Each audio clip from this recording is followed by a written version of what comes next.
bring Hutchinson in this year. Man, he is totally Detroit. Violent. You guys saw him today. Yeah. I mean, he is a special player. Now, yeah, we're not putting him in the Hall of Fame yet. Right. All right, but he fits exactly who Detroit is. He fits the city perfect, right? Tough, blue collar, and just want to play relentless, right? And everybody we bring in is like that. From our D-line, Pascal, who we brought in this year also, right? Kirby Joseph is our safety. You guys saw me talking to him today. Just everybody. And man, that, like I said, our personnel department doing a hell of a job making sure they fit the city's personality, with my personality, and what Dan wants as a team.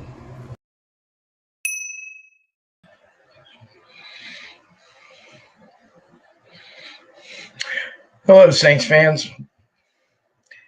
You just heard it from Aaron Glenn. Hold on 1 second. I seem to be having a slight audio problem.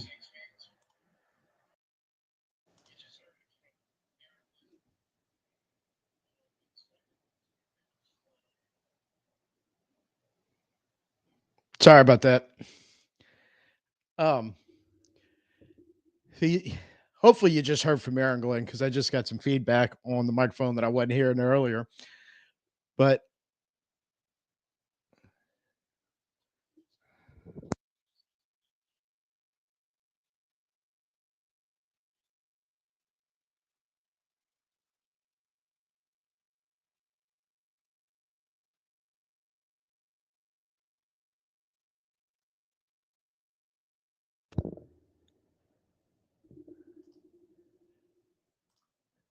one of the problems with going live is sometimes the audio gets wacky.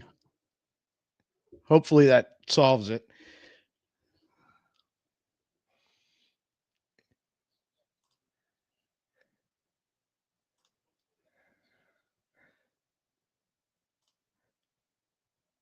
And I'm still dealing with it. I totally apologize. I do not know why this is happening, other than StreamYard's giving me a lot of problems right now.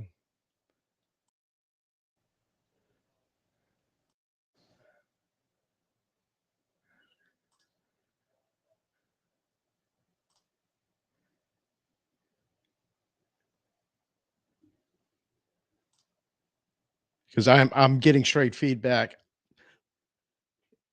It's reverberating back at me. I don't know if you're hearing me twice, so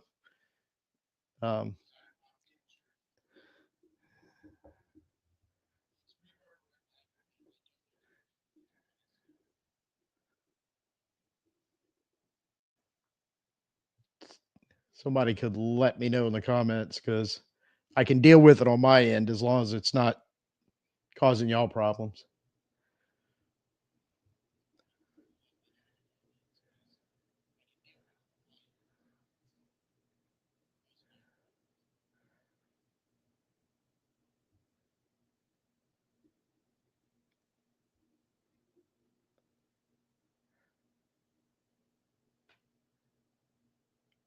Okay, we'll give it a shot. Again, apologies that I don't know what's going on and I can't get the mic to fix it. We'll try to bear through it, but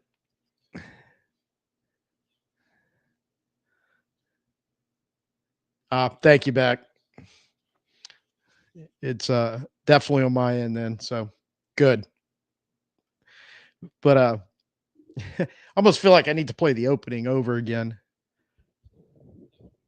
because Aaron Glenn gave that interview. It's 2 years old. It's on the Pivot, which is a podcast hosted by Ryan Clark, and a couple other players, ex-football players. And the reason why it kind of got on my radar in the last few days is seeing clips of it where some on Twitter, some on YouTube, that people were posting and going, and the phrase they kept using is one we've heard a lot when talking about Aaron Glenn, which is basically, he's a leader of men. And I encourage everybody, it's over an hour long, the episode, or right around an hour. His interview is a good portion of it. So I couldn't break the whole thing down, but I just kept seeing clips of it. And I kept going, like, eye-opening. Honest disclosure, I did a video a while back after we fired Dennis Allen about looking at some of the potential head coaches, and obviously his name was one of them. And I was like, a little further down the list, maybe. Even back then, they were using the phrase leader. Man, he's going to be a head coach someday, but you're looking at his resume going, he hasn't been a whole lot of places and done a whole lot compared to other coaches names were coming up. And so I'm like, I don't know.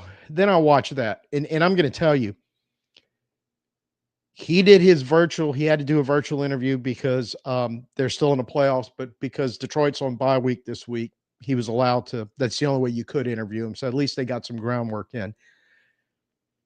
But I am hoping what I was seeing in that interview, I'm hoping literally that's what happened on Friday. I'm hoping the Saints front office was asking hopefully smart and poignant questions straight to the point. And you were seeing Aaron Glenn answer and bring kind of it's a lot of stuff. It's his vision. It's how he coaches. It's what he believes in. It's what he teaches. It's how he interacts with players, especially younger players, because he even mentions coming from a time when he was a player, it was a little more in your face coaching style. And he even addresses the fact that in this interview that sometimes he's got to get in players' face, but it's just, and he was talking to other ex-players from his era going, but it's just not the same when we played. You have to adapt to that. Truly impressed. And what impresses me the most is, if you notice, he mentioned Aiden Hutchinson, Kirby Joseph, and Josh Pascal basically being rookies and how they're contributing. And they're still contributing today, except for Hutchinson, who was out, knee injury early in the year. He's out for the year. But Hutchinson was a first round. Pascal was a second. Kirby Joseph was a third round pick. And he's talking about them, and he mentioned it was October, I believe. So October of 2022, their rookie year, their names are coming up. And that little clip, he talks a little bit about the vision. He mentions his boss, Dan Campbell. He mentions the front office about how they're getting players in. And a large portion of that interview was how he coaches them, how he develops them. His job, he mentions over and over, it's my job to make them better. He lays out his philosophy. There's three things he expects from every player. And if we do hire Aaron Glenn, believe me, I'll re-show this and break it down even more. But they know. Here's the three things I want you to do. If you don't do it, he even says this almost verbatim from what I'm already tell you. He says, I consider them a traitor. I consider them betraying their teammates, their organization, the coaching staff, me, everybody. And they just can go play for another team because I don't want to deal with them. And they know it. And they fight hard for him. And that, you don't need to watch an interview. You just need to watch Detroit's defense play. And you can look at the style of play, because he says something that I have to put in context here. Because he's talking about, and one of his three things is playing with violence. Now, he's quick to point out, I don't mean against the rules. I don't mean trying to injure somebody or hurt him, but I get what he means. Because there's being physical, and then there's being physical. And I just watched Philly beat Green Bay, and Philly in that game just showed you what physical is. And I was sitting in the dome week 3 when Philly showed us what physical is, what violence is in the context that Aaron Glenn's talking about.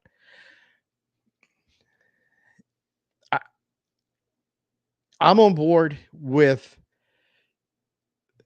what he's selling in that interview. And that interview, like I said, was October-ish of 2022.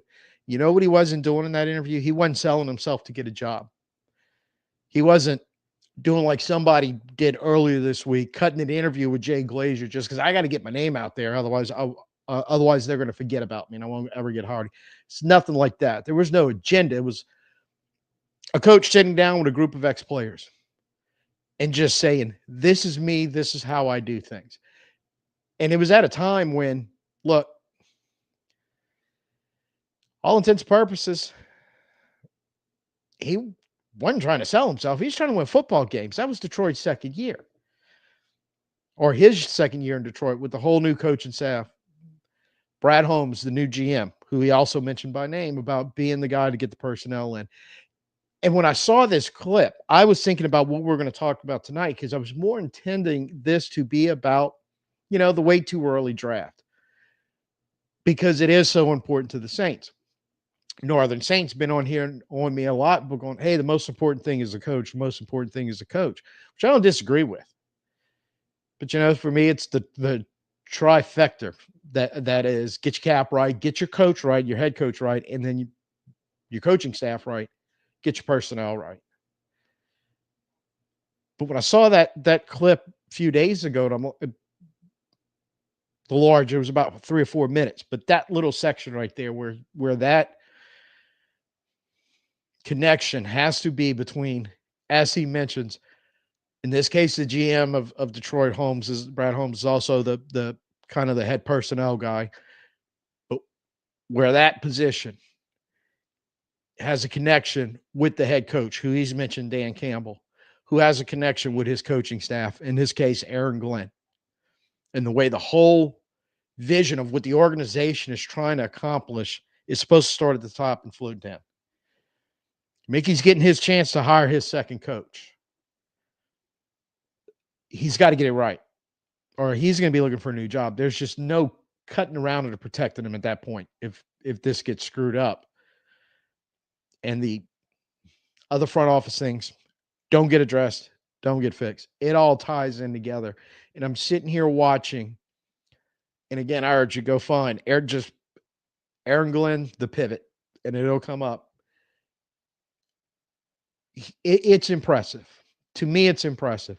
And I find it really impressive when I compare it to our previous head coach, who had this kind of passive-aggressive way of coaching, speaking to the media and everything. It was hard to buy into. This year, I bought into some because his talking points seemed right and correct. But the performance on the field didn't back it up. And then I'm watching this defensive coordinator, Aaron Glenn, looking for a head coaching job. It's not about that. It's about, and he says it, no uncertain terms. You got to be who you are. You have to be real, because if you're a phony, they're going to figure it out, and it's going to cost you in the end. And when he was on that topic and speaking in terms like that, I am just flashing back to the last 2.5 years going, I think there was a lot of truth that he was speaking then about what was going on in New Orleans that he wasn't even a part of, because he was speaking the truth, I think, in general about his philosophy and how he wants to do things. I find it impressive. It's made a believer out of me. Like, if I was to go back and do those videos, and they're in a playlist, if you want to go back and watch them, when Joe Brady, Aaron Glenn, Mike Vrabel, who's completely off the table now, he's been officially hired by New England.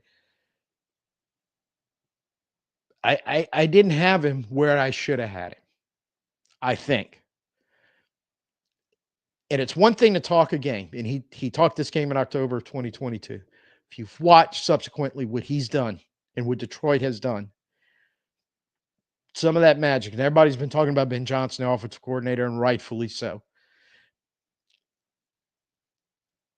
I think Aaron Glenn gets a bump. I can see why the Jets went hard at him, and there's going to be other teams going hard at him, to the point where not even sure who Detroit's going to play this week. I don't really care, because I think I'm pulling for him, because I almost want Detroit to get bounced right now so we can go forward, make a head coaching decision, to Northern Saints' point, get one of those critical things done and start addressing the next critical things. And like he mentioned in the clip, it is about personnel. It's about young personnel. It's about bringing in the right personnel. In fact, in that clip, he mentioned a little bit about Detroit and bringing players in that are right for the city as well as the organization, right? I think he's definitely on to something there. Something the Saints need to address. They've been needing to address. But they need a connection with a head coach who's going to be able to help help figure that out. And I've said this before, help push back the right way without getting yourself fired, a la some other coaches have done, but doing it the right way to make your point and to fight for your players on the field. Because I guess in the way that you want to look at this, if he's doing that, he's at least sending another message to those players on the field. I'm fighting for you again, because it's not about replacing you. It's about building the best team possible to go win. And sometimes I think that gets lost a little bit in the shuffle. I think it has been with the Saints lately, and it's again needs to be addressed. Top up, going down, but down here needs to be going up, because the new head coach can't be a wind-up toy where you just pull the string in his back and he walks around going, "Yes, Mickey. Yes, Jeff. Yes, whoever in that front office." It's got to be willing to fight somewhat for that position, that personnel that he's talking about, the right players for the whole organization. That kind of segues nicely, I guess, into the way too early overview of the 2025 draft. Because when you are talking about the right players and the right personnel for New Orleans, I think we've lost sight of that. I think there's some still here, obviously, some of the leadership in place, but excuse me one sec. But a lot of their time, for one reason or another, it isn't going to be this year. It's coming soon. We've got to start looking to replace that. Top 2 spots in this draft, we've got 9, we've got 40, and you can't miss those anymore. We've missed too many first and second rounders. You can't do it now. You need something in those spots that you can build around in some way, shape, or form. You can't draft a project that's not going to work out. You can't overvalue a player or misvalue a player, which is even worse in a lot of cases, where it's a lost pick. We were doing that for a couple of years when the roster was still in good shape and we were still a pretty good organization with a pretty good football team. That ship's kind of sailed now. You're in makeup mode. We have to rebuild the whole thing. We got to start doing it soon. Like we've said many times, probably 2 to 3 year, hopefully no longer than that. I don't think it can be done in one, but I want to give it the best shot for the 2-year plan. And you're thinking about, well, where do you build around if you're the Saints? What's the Saints' position of need? I've seen this around, and I'm just thinking just pretty much everything in some way, shape, or form. Some worse than others. Some of them are starter positions we definitely need to lock down, especially with younger players, especially on rookie deals that we can keep around for a while, build going forward. Quarterback comes to mind, and I'll throw this one out there right now. At 9 or 40, I don't really know if that's worth a pick for the Saints. Put a pin in that. We'll come back to it a little later. I think an immediate need is that defensive line. And it's scary as hell to say that, because that's one of the biggest problems we have screwing our roster up, is we've been screwing those up religiously. And even when we get a guy in, he's one of the many that we had under a rookie deal we let walk out the building as a free agent as soon as that rookie deal was up. Been a few of those. Not only defensive linemen, but other players. Defensive interior, especially, we're not good at there at all.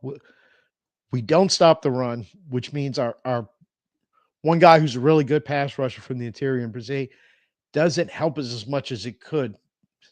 He's not, we've talked about it, not very good against the run. He definitely needs to get better at that. But when you can get him in a passing situation where he can rush the passer, he's pretty good in there. But you need that run stuffer, that big body, that immovable force that you can see splattered around the NFL. If you're watching the game right now, you're watching Vita Vea do it for Tampa Bay, just to name one. There's a few. This draft, you might, at 9, maybe, You'd have to get really lucky. But at 40, there's a chance you can grab one of those guys. And I think that's something, if you get it right, you can build around, like some of these teams have done. That guy that's just such a disruptive force, and he may never throw up eye-opening numbers and sacks or any of this other stuff, but you know what he does? He causes so much chaos just because the offense can't move him. And he can move offensive linemen around and dish rag them out the way when he has to. And all of a sudden, there's a lot of guys around him that are going to suddenly be better because you know why? They're just not getting blocked. Defensive edge, there's some big names in this draft, and I think some really good football players. And I just, like I said, the two spots that have been killing us in recent drafts, I'm talking about them. And even it causes my heart to speed up a little bit going, man, if we draft another one of those guys and screw this thing up again, God help us, right? I think there's some top-end help at wide receiver. That may be an option for the Saints if for no other reason. Our top two guys, who are both really good, coming off injury, you basically more or less have them for just this year. You're going to have to extend one or both of them really to kind of keep them around past this. You may not be able to do that. So like if at 9, if McMillan from Arizona State falls in there and he's the guy, well, okay. So we're figuring out our quarterback situation. We know we can keep putting weapons on the field. Running back, same thing. Genty falls at 9. You're looking at it going, pull Detroit with Gibbs, start building your offense around him. Atlanta with Robinson. There's a couple teams around the league doing it. It's becoming a little more of a running back and running league in the NFL the past few years than it has been in the previous really decade. May not be a bad move. A couple other spots in there that are really good that I don't know if the Saints are going to want to lock into, but you could have a corner fly in there somewhere, get that defense. We're going to build it from the back end forward. Not the ideal way to do it, but hell, if we've got a McKenzie and another comparable top cornerback on both sides, figure out Taylor on the inside, maybe you start building that way. Whatever it is, though, when these pieces at 9 and 40 that you bring in, they need to be here 4 years from now. They need to be at the level that 4 years from now, 5 years from now, we are extending them. No matter what position they play, they become central and part of what we're rebuilding, and they're right in the middle of it.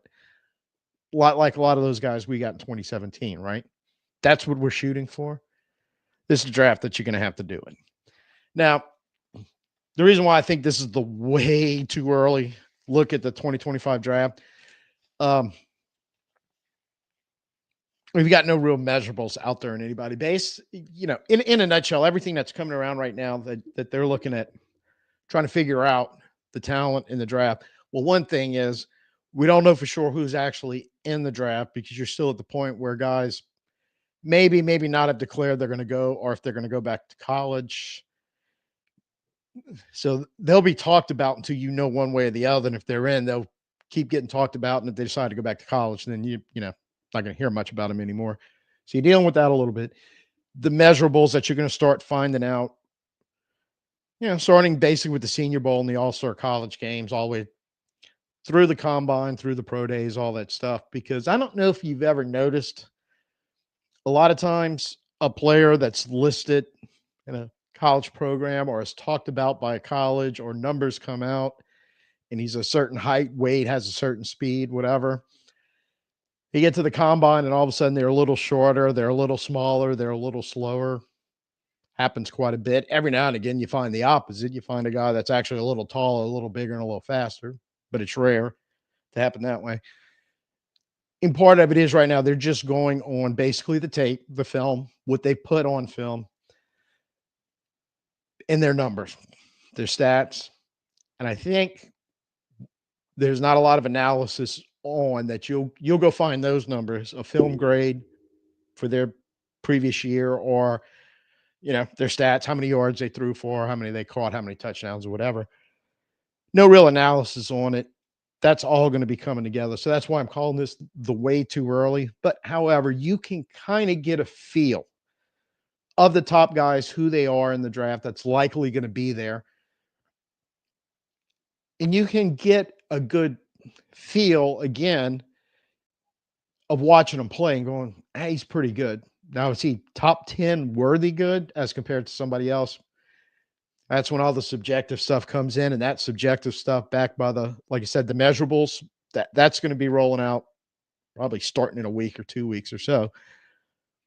But I looked at it this way. It was like, and I did AI search, the usual suspects, Grok, ChatGPT, Nvidia, browser searches, everything, just basically under what are the strongest and weakest draft positions in the 2025 draft. Oddly enough, you start finding a lot of the same videos and the same articles under each search. And actually been working on this for a couple of weeks, just trying to get a handle on it. As you look at what I would consider strong, this is kind of like my interpretation of it. It's the positions, they have some top prospects and they have some depth. When you start looking down past those top guys that everybody's going, yeah, they can really play. I think cornerback, defensive end, and defensive interior, three of them that fit. Kind of said, well, an average looking through this is as some positions like offensive tackle, safety, linebacker, which is good top end prospects, but the depth thins out. It's not horrible when you start looking like in second and third day picks, but it's not where the other positions were. I think tight end, wide receiver, and running back kind of fall in the middle. Just I think that's one that's going to depend a lot on the measurables. Are they kind of at skill positions at the level, or are they throwing up the numbers on the measurables that support what we're seeing and what their numbers were in college? Or if they're not, then what's the disconnect on that? Kind of generally speaking, everybody comes up with quarterback being weak. And if you need a center or a guard, hope you can go find one in free agency. You got one sitting on your team somewhere, because this draft, that's pretty much everybody's going, it's not good there. Now, that being said, also have to remember that, let's take guard, for instance. Some of these tackles that you're going to see listed as tackles and graded out as tackles, or under the projection of moving to guard in the draft, and they may be ranked that way. So even that may change a little bit. I do believe quarterback's going to go the other way. Nobody was really high on this draft class of quarterbacks. They were waiting to see who would come out and who would stay. Look, Heisman Trophy is generally a litmus test of how the excitement is in the quarterback position in college that's about ready to come out. And, not getting into who should have won it, deserved it, or whatever, any of that stuff, but just the fact that you had a guy that was a two-way player and a running back from a smaller school up there as the top two guys tells you a whole lot. But I expect you had some guys give some performances in the college playoffs, a lot like JJ McCarthy did last year, that boosted him up and got Minnesota way interested in him. I think that's going to happen. I think there's more depth there than people are giving credit for, but I don't know if you're going to have a Jaden Daniels show up there and just, or CJ Stroud just show up and take the job over and be the guy. So I think the position as a whole may be getting dinged a little bit because nobody's seeing that type of quarterback showing up and just balling out week one and helping lead a team to the playoffs. So I went down and I just pulled Pro Football Focus PFF and said, well, let me go look by position just at their top 50 off their big board, their top 50 ranked players, which actually today they adjusted from when I looked at it the other day, which is good because there was actually a little bit of a change in it. But for the most part, from the end of the week, Thursday, I think was when I did this, till this afternoon, in their top 50, they had 3 quarterbacks. Today it was 2. Dylan Gabriel was Oregon's quarterback, was the one that just fell right. They had shoveled him right out of the top 50. Wide receiver went from 4 to 5 plus 1. that's Golden, the wide receiver from Texas. And if you're watching the college playoffs, or especially late in the year, he was their guy throwing the ball, and he looked really, really good. They seem to have graded him up a little higher.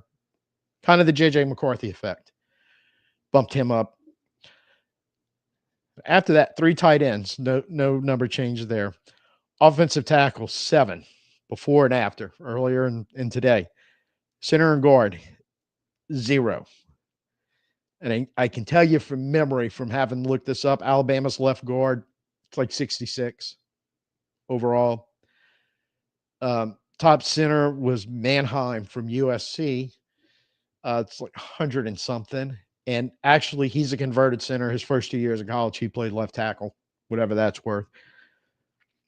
Defensively, there was really not much change. They kind of had the same 7 cornerbacks, only 2 safeties, 2 linebackers, 6 defensive interior guys, 13 defensive edge. And another grain of salt about position changes, like we were talking offensive line, that defensive edge and linebacker, there may be some guys moving from one spot to another. So that may be just a little clouded number. But just based off basically what they're talking about, you're looking at a draft in 2025 in April, a couple months, where you had, of the top 50 that PFF, who's the grading the film guys. And it's just a good baseline because it's really all we have to go off of. And you can go look at their numbers next to their names where their grades are. But 20 of the 50 are offense. The other 30 are defense. Only 2 quarterbacks, 0 interior linemen. It's like, when was the last time that happened? Defensive lineman has taken 19 of the 30 defensive spots, interior and edge combined. Cornerbacks taken 7. That's well over half the spots of defense, basically 3 positions.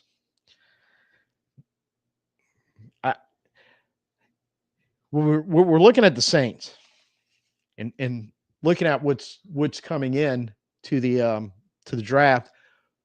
Again, unconfirmed of who's actually going to be there, and unconfirmed of this guy with the high grade when they start looking and go, oh, he's too small, or this, that, all the little nitpicking stuff, the measurables that they do. But in some cases, that could cost them. Once all that comes out, we'll have a better idea. But I'm looking at the Saints need to rebuild their defense. I've been on record that for a while, and now I'm like pounding the table. They have to rebuild the defense. They have to rebuild it the right way with the right personnel, the right scheme, which ties all the way back to Aaron Glenn, because I know he can run a defensive scheme. I know he can plug players into it. We've seen that in Detroit. I know they know how to bring in good players. That's something we need to learn how to do or develop them, because Hendrickson, Bond, oh my God, Ellis, the list, just go down the list of the guys we had in the building we let get away. Maybe he's the coach that goes, no, y'all, right guys are in here. And he's going to be the guy that goes, no, we're going to get him on the field, get him productive, where the front office is going to be, hey, we want to keep him. We do believe in them. I think this is the draft to go that route. I think 9 and 40 needs to be a hard look. Again, McMillan for Arizona, a wide receiver, for instance, is a top-ranked guy, 6'3", 215. He's a bigger receiver. He's a contested catch guy by his numbers. Get credit for a pretty good route runner. Not exactly a burner. Is that something you may want to build around, knowing I may not be able to keep both my top receivers, and I may have to end up giving up both of them? He rolls out and actually shows, no, he does have top end speed. He is a 4.3 guy to go. We already know what we saw in film, and yeah, then that may be the guy you can build around. Like I said, while you're trying to figure out your quarterback position and get that to where it needs to be to help you win games.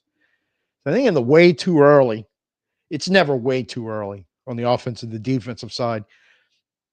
But I think this is a draft where you're just going to be giddy with excitement that you can fill a bunch of holes on your team with a bunch of different positions. But I think if you're a team in the, let's face it, where the Saints are stuck at, and a few other teams around the NFL going, well, we're not going to be able to fix everything at once, and we're not going to be able to do it in 1 year. What's the game plan? What's the focus? Where are we going to start? And can we get those guys in this draft? And if you're looking along the defense, especially the defensive line, scary, I know. I admit that. As long as you focus on looking across that defensive line, you may get some help there. But if you got the guy, you have to be sure, whether it's the defensive line, whether it's another offensive tackle, and you said, we're going to go, Banks and Fuaga, a rookie and a second-year guy. We're pounding down the outside of our two tackles. We're going to lock down two tackles for a while. We're going to build out going in on the offensive line. I'm fine with that. You just can't miss. And I think this is a draft where if you go in, I feel like what we've done in the past, half-assed, not knowing what you need, not knowing what you want, not knowing what the coaches need, want, what they can develop. Again, Aaron Glenn's words in the opening, the right kind of guys. You're just spinning your wheels and you're going to be right back where we were as far as that. I don't think you can draft enough in this draft to get the Saints to be a double-digit win team next year. But like I said, I think you can set the foundation and the basis at certain spots. Go ahead and make it happen.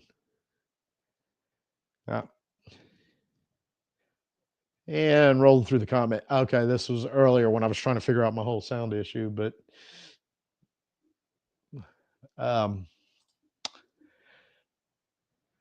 yes, it's Ryan. I'm drawing a blank on the other players, but it's podcast is called The Pivot. You should be able to find it.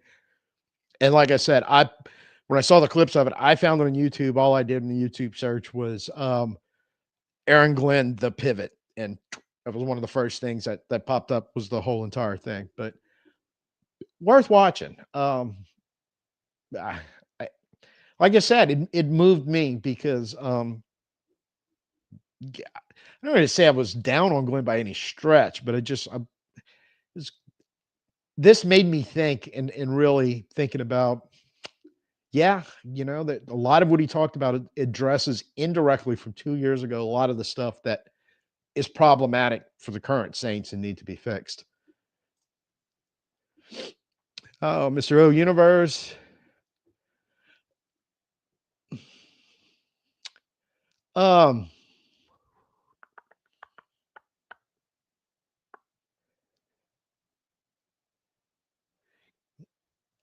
Hire who you know, like the Patriots did with Vrabel. This is I don't disagree, but I have a qualifying answer to that, and I want to make sure I get this right. So give me a second to kind of put it together. I think you're right. I think in the sense that a lot, and look, I was on board for that a little bit earlier, but that was mostly because I was just pissed off at how the season went about going, no, we need to get away from everything, from the previous regimes. Not necessarily. A little bit like what Aaron Glenn was talking about in that interview about the right players for the city of Detroit. Well, the right players, the right coaches for the city of New Orleans, for the area, for the team, for the organization.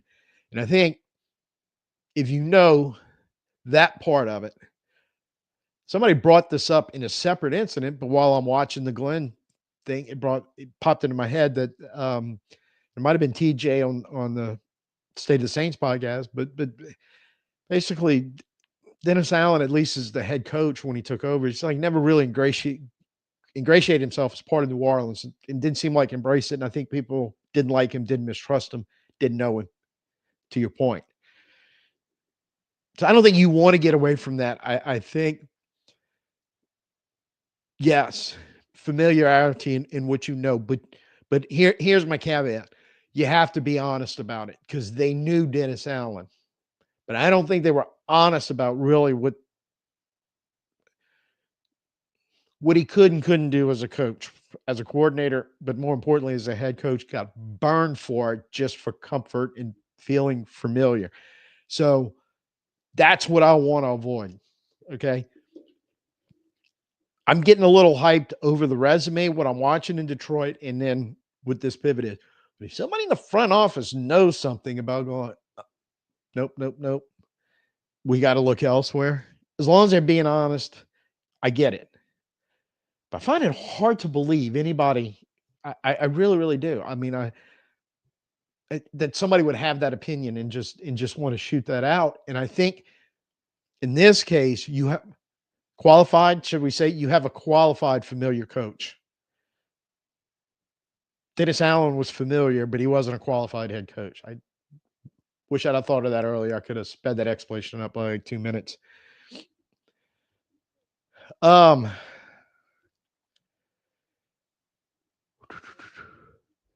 Somebody threw out, I read earlier today, one of the beat writers basically had it narrowed down between AG and Rizzi.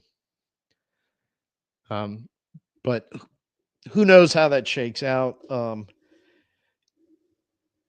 Who wants the job? I'm going to tell you this much. Kubiak, let's start with him out of Brady and Kubiak. There's such an incomplete around his job as a coordinator, and I say incomplete, and I think other people have drawn this comparison too. I don't think I'm the only one, nor am I being original with it. Just so much shit hitting that offense from so many different directions, basically from week 3 until the end of the Tampa Bay game last week. It's an incomplete grade. It's like they never, after the first 2 weeks, got a shot to really do what they were trying to do. It was a lot of patchwork. It was a lot of, so I get all that. But at the same time, there were still just some like red flags popping out at me. And I don't know if they were red flags. One of the things, what we had talked about in the preseason, the motion, more of those in that outside zone scheme, the eye candy, you'd see it appear at times, a lot of times in the first half, when typically we look better than the second half. And so I couldn't figure out if they were just limited because of personnel and practice time, especially during the season, that when you started losing personnel, you lost a lot of the ability which you were relying on that stuff to make your offense work right. Or if it was a lack of adjustment, in which case it does kind of fall on Kubiak. Grading off and incomplete for his job that he did last year and then promoting him to head coach kind of causes me some concern. But he's an experienced guy. He's been around the league for a while. He's worked in a couple of different places where they had some really good organizational skills, some really good coaches around him. So maybe I think I'd rather just keep Rizzi than Kubiak at that point, to be honest with you. I also think, I don't know if Kubiak, there is noise about other teams drawing interest as an offensive coordinator to go to make a lateral move. Cleveland was one that popped up. I think Seattle came up too because they just fired their OC. The Saints allow him to start taking other interviews, and I don't know if they I haven't heard anything. That tells you a lot right there too about what they're thinking about him. So see how that plays out. Brady, he just feels like to me a fallback option right now. I'd love to have him an offensive coordinator. I'm just not sure about a head coach. Gruden is, look, the only thing I'm going to say about Gruden is there's going to be so much headache and other stuff coming along with him that normally, look, it is what it is. But in the case that we are right now in such a fractured, problematic organization, the last thing you need is to hire a head coach that's going to be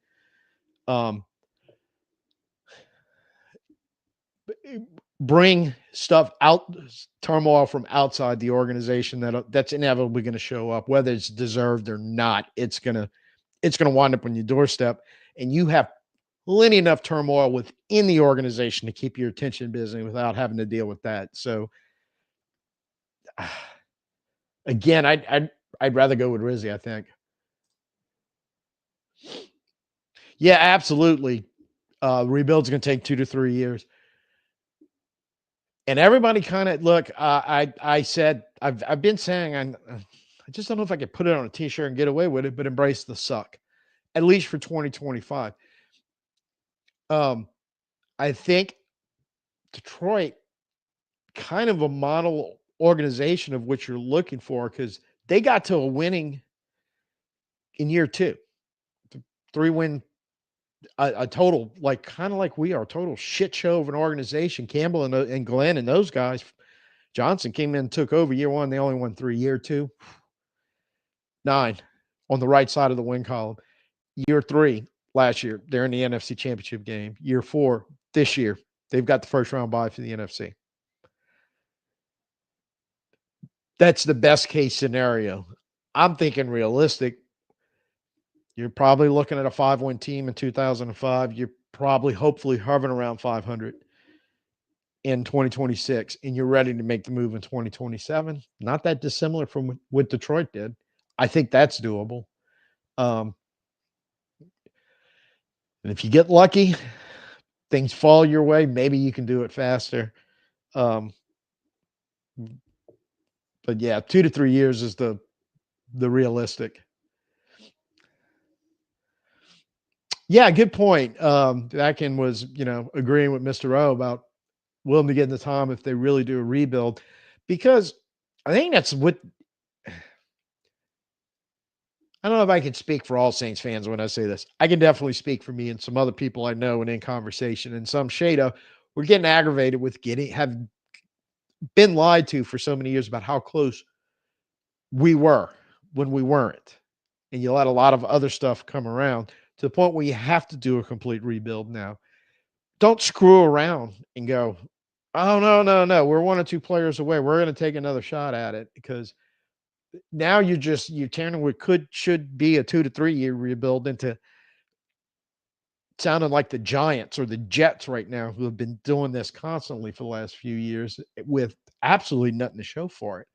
So I'd rather take my medicine in 2025 and 2026 if I have to, but just give me improvement, so I'm healthy in 2027 and I can, at the latest, and take a real shot at everything.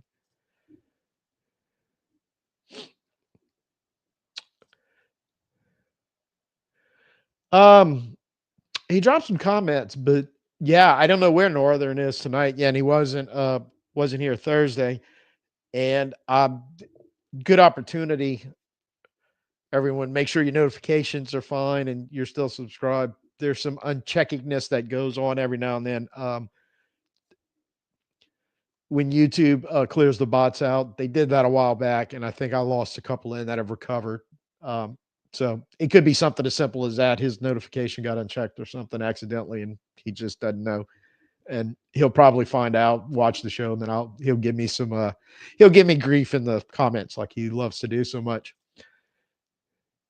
Hemisphere here. Kubiak might be going to Seattle. Kubiak isn't ready to be a head coach. I'd be shocked if he was. You never know. But if you were to lay odds on that, I would say no, not quite.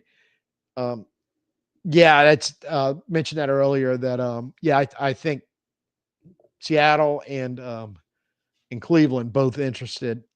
And now that Cleveland may have solved their guaranteed money Deshaun Watson problem, because he saw the other day he retore the Achilles again, and now they're talking about there's some kind of way they can void that contract. Cleveland suddenly becomes attractive again. Now it's like their own version of cap hell was just all that guaranteed money tied up in one guy who wasn't helping them win.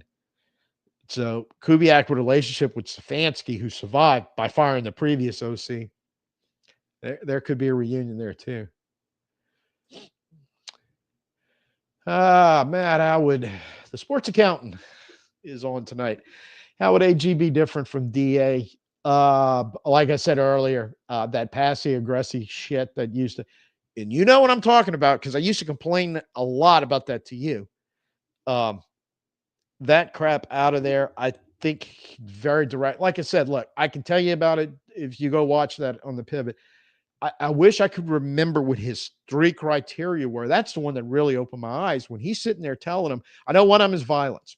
Like, he wants him to play violent. And again, I think that's actually when he addressed what he meant by violence. So, look, I'm not against the rules, not trying to injure anybody, but along the lines of probably my high school football coach, who this is still burned in my head, who used to tell us football is not a contact sport. That's soccer or basketball. Football is a collision sport. I think that's kind of what he's ultra physical. They say things are physical now, but again, you watch that second game today in Philly, and if you were in the dome week 3, Philly showed you what physical. And I think Philly and Detroit, if you watch Detroit play, and you know who else? If you paid attention to what Will Harris was doing for us this year in the secondary, because guess who he was playing for the last 3 years? And I tell you what, if you want to talk about that ultra physical violence that Aaron Glenn's talking about, Will Harris showed up with it.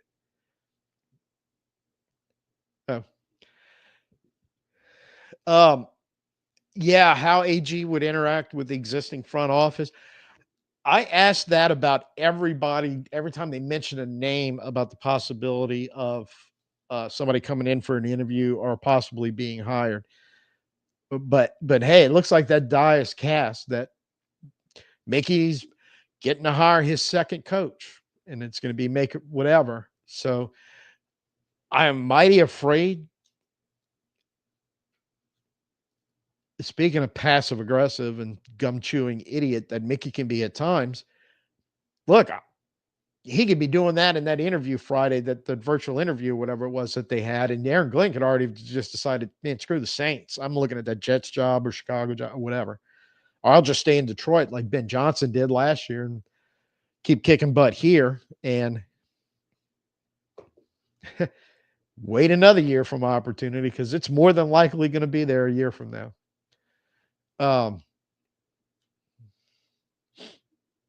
Yeah, Loomis only has. I cannot see where he's going to get, if this fails, whoever gets the job come a couple of weeks, that if that blows up in his face, if he still keeps getting, your wife will probably chime in on what I'm about ready to say, because I think it's 100% true, and I think she would definitely be one of them. If he's allowed to do it a third time because of a failed hire the second time around, there's just going to be a whole lot of Saints fans going with the literally, I am effing done. They need to be aware of that, because I think there's a lot of people at the end of their straws when it comes to stuff like that. I don't hemisphere saying why he thinks cutting Carr and starting Rattler is the way to go. I don't have a problem with that.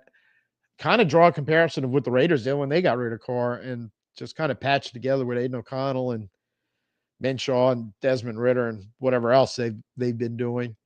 They'd have been better off doing it within a better front office coaching situation for a rebuild, because it seems like they kind of wasted the last 2 years, but they did get Brock Bowers out of it, so that'll help them. So I don't totally disagree with that. When it comes to Derek Carr, I'm going to keep reiterating my Derek Carr line. Is he an elite quarterback? No. Will he ever be? Put a pin in that. We'll come back to it. Are there better quarterbacks than him? Certainly. Is he completely 100% terrible? No. See guys like Gardner Minshew, Desmond Ritter to see what that looks like. Can he cause some problems that can cost you a game, that especially as a 10-year veteran, he should know better? Yeah, it's almost like a 10-year veteran making rookie mistakes. So I see both sides of that. But he's so polarizing. It seems like I am one of the few people in the I can see both sides of what I'm about to tell you camp, which is one camp. Look, if Derek Carr had a great offensive line and when the defense is good and all this other stuff, he's a really good quarterback. I don't disagree with that. But the unfortunate reality is he's going to have none of those things in 2025 and likely to have very few, if any of those, in 2026. So basically, if your predication on how good ceiling, if he could reach an elite level for 1 year, there's a history of quarterbacks that are kind of on the same level as him that was able to do it. I can give you one that stands out is Joe Flacco. For Christ's sakes, he won a Super Bowl under similar circumstances. So did Brad Johnson back when Gruden won it. Same thing. Carson Wentz / people forget Nick Foles. He's the guy that actually won the Super Bowl in the playoffs games for Philly that year, but kind of the same thing. When you get teams that are that good and you get that quarterback who's a mid-tier guy. That's what Carr is. That's what the majority of NFL quarterbacks are. He's one of them. You get the right team, and all of a sudden, they have an elite year. They have an electric year. They play great, throw up numbers. Absolutely. And I do think that's in him. I don't think this team is going to be able to give him that anytime soon. I say all that to pretty much agree. At this point, Rattler's your Adrian O'Connell. Let's see. And I think one thing Adrian O'Connell has proved in the 2 years he's kind of been in that role, they got a viable backup, if nothing else. And I don't mean that insultingly, because there's a lot of teams out there. Again, go look around the league. Their backups are throw up the white flag. There's no way we're going to win if we put this guy in. He's not. I think Rattler, that's at least his floor if they keep developing him. Who knows what that turns into? Because, again, I don't want to say they're late developers. They just don't develop at the level of a Jane Daniels, of a CJ Stroud. But look what Baker Mayfield's done. Sam Darnold, Geno Smith. Start throwing some of these names around and you're going, it just may take a little time. But Rattler, maybe he can grow into what we want him to grow into. Only way you can find out, though, I think, to your point specifically, is move on from Carr, take your medicine, help fix that problem. Let's see what we can do with Rattler. So I don't really have a problem with that hemisphere. I think, and actually, if they would go that route, I think that would be the biggest way they could send the message that we are rebuilding at that point. Which I think everybody is going, they need to rebuild. And that's also the biggest route to being viable in because you're not going to be in 2025, but being viable in 2026 to spend some money in free agency. Go be the team that finds the other guys coming off rookie deals and bringing them in. Bringing in a Zach Bourne from somewhere else. Bringing in a Hendrickson from somewhere else. And help fixing your problems that way. So that is the wrap up on the I'm drinking the Aaron Glenn Kool-Aid loud and clear. Took like a double shot espresso of it after watching the pivot. We'll see how all that plays out, but also the way too early because a lot of what we're talking about here in the questions y'all are bringing up. Since hemisphere it's still up there about cutting Carr and starting Rattler the way to go. World we live in when we were talking about quarterbacks going, maybe the third round, maybe there's a guy in there that especially if we wind up with a new OC, if Kubiak moves on, looks in and I'm thinking, I'm drawing a comparison of Milroe for Alabama, who oddly enough, because he reminds me a lot of Jalen Hurts, who was at Alabama before he went to Oklahoma, but in the sense of a bigger, stronger running quarterback makes you defend 11, who had his issues throwing the ball, was a second-round pick.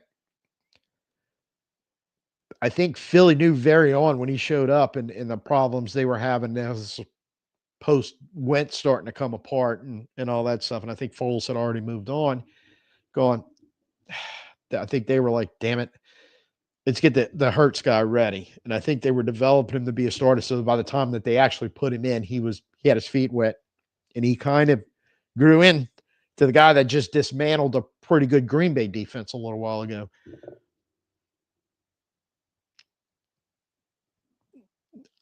I can draw that comp to Milroe. And I don't think he's the only one. I just know I see him a lot since I watch a lot of SEC football going, reminds me a lot of Hurts in 2018, 2019. So there's that. And you probably start breaking into Milroe's basically his bio and his draft, and it'll come out. He'll have his measurables, but they'll probably mention stuff about problems with pressure, problems with accuracy, but a good arm, great deep ball, all that other stuff. It's again, it's kind of comping to remember when Hurts is coming out. Maybe a Milrow in the 4th round if he's in there. You grab him and you're going Rattler Milrow. Let's see if we can figure out why we're making the rest of the team better. If one of these two, now we've got 2. Maybe after 1 year, you're going to move on for Rattler Milrow's your replacement where you're still looking to see. Maybe things fall apart in 2025, and this is like my counter to drafting a quarterback is letting Rattler drive it out. All of a sudden, depending on who leaves college and enters the draft this year and who goes back for a second year and is going to be available in 2026, you may find yourself in a similar draft position you're in right now. And all of a sudden, it's like last year where they're not scrambling to find quarterbacks. There's 3, 4, 5 of them showing up in the draft going, holy crap, we can grab one of those and we can make our run to see if we can find a Jane Daniels, a Bo Nix, like from this year, a Michael Penix, and going, we're going to build on that. I think if you've got Carr hanging around in 2025, and if it's some type of restructure that has money on 2026 where he could even be hanging around there, I think Rattler's not getting developed. You're not drafting a young quarterback anytime this year at all, which may or may not be good, but you're also not even seriously considering about adding a quarterback next year, are you, at that point? And I think all those, that's another signal of, yeah, we're not really rebuilding. We're trying to reload yet once again. And look, you're running out of bullets, quite frankly. You're talking about the tight end, Warren, number 44 from Penn State. I don't necessarily know to replace Taysom. I know this much to be a pretty good tight end because I think he's going to be one. Loveland from Michigan, who isn't bad, was kind of everybody's darling. And I'd seen a little bit of Penn State, and I was like, hey, man, the guy, man, he's pretty good. He kind of balled out in the playoffs and turned some heads. And yeah, big athletic contested guy. I'm assuming you're talking about Warren, the tight end. Because honestly, I don't remember their numbers, but I think that's who you're referring to. So, unfortunately, I think he's going to be a late first, early second. But you know what? At 40, depending on what happens, if he's the best player sitting there, hell, take him. I wouldn't have a problem with that. Turner and Kubiak, wouldn't mind seeing him for another year. I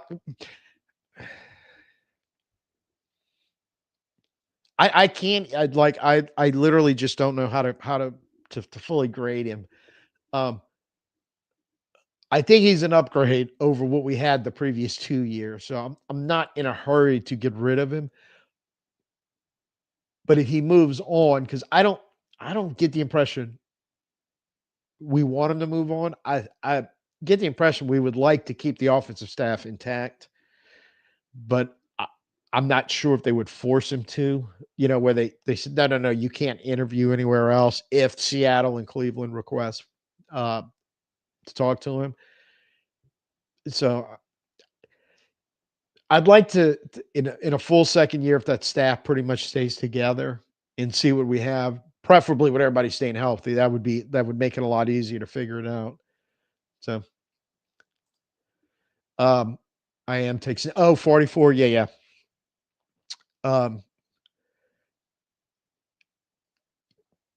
Yeah, if he does, I didn't know that about him, that he takes snaps at quarterbacks too, but if so, hey, so be it.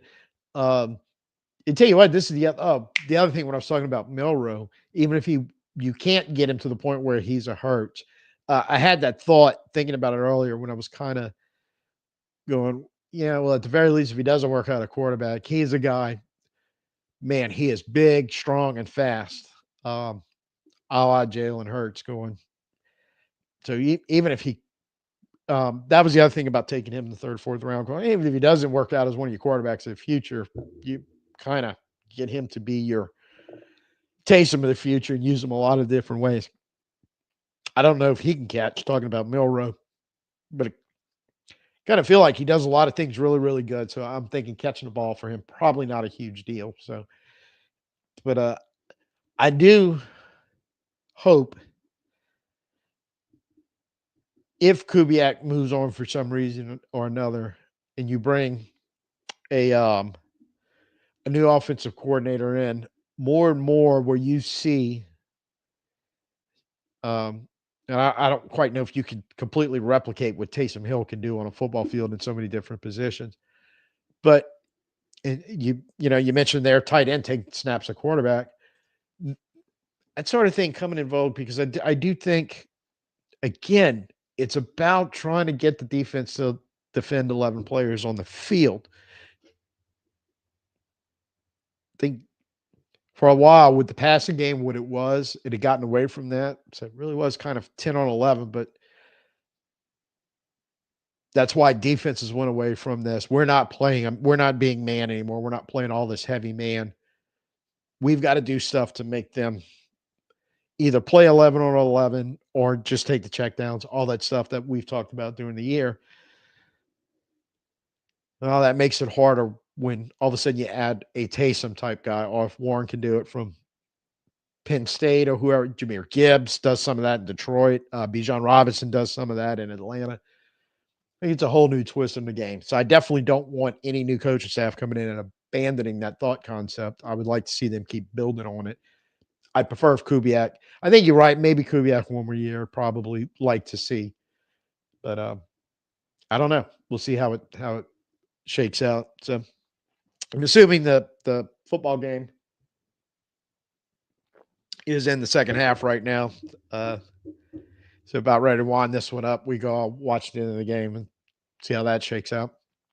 So if you're new here, hopefully you had a very good time hanging out while we're discussing about the likelihood of Glenn being the guy, Aaron Glenn. If it isn't, or we start getting a vibe that he's not, we're going to have to refire up the questions again about who is. But I don't know how long this is going to play out. A lot of it's going to depend how long Detroit's in the playoffs, how long other teams in the playoff, because we're requesting. Looks like Joe Brady got another week this week, and he's one of the ones on the list. So it's just a time-consuming thing in the aspect that you're waiting for these guys available for to be able to interview them and to figure out what's going on, because I think everything starts slotting and falling into place there. The way too early part of the draft probably would start to make a little more sense, where if a Joe Brady comes in becomes the head coach, as opposed to an Aaron Glenn coming in and becoming head coach, might be where the emphasis on number 9 might be, about which direction we're going to go. And we're going to start building around an offensive lineman or a running back if Genty falls or whatever it is. So if you're new here, you like that type of discussion, that's the type of thing we do here on a regular basis. Like a subscribe, hit a share, drop some comments. That's all the stuff, like we said, the algorithm loves. All the stuff I love, because it keeps the engagement up. And look, the engagement is what makes this fun, and that's really what we're trying to do here. So I will be dropping some things during the week. We'll probably be live streaming per normal Thursday, maybe Friday. We'll kind of see how the week shakes out, and we'll see what I'd imagine. It's either going to be a slow week because there's just not a lot going on, and we'll see what happens there, or a very fast week because some of these coaching jobs may start getting filled besides just doing a little faster. Last year, we waited for the OC for Kubiak. Had to wait all the way to the Super Bowl before that played out. Could see a repeat of something like that happening this year. If it does, there's going to be a lot of speculation about which way the Saints are going to go, and that's probably going to be the topic of our conversation till the draft comes full center somewhere around February when the combine kicks in. So definitely be seeing you this week. I will definitely be seeing you live by the end of the week. And until then, I'm Tim. Peace out and who dat.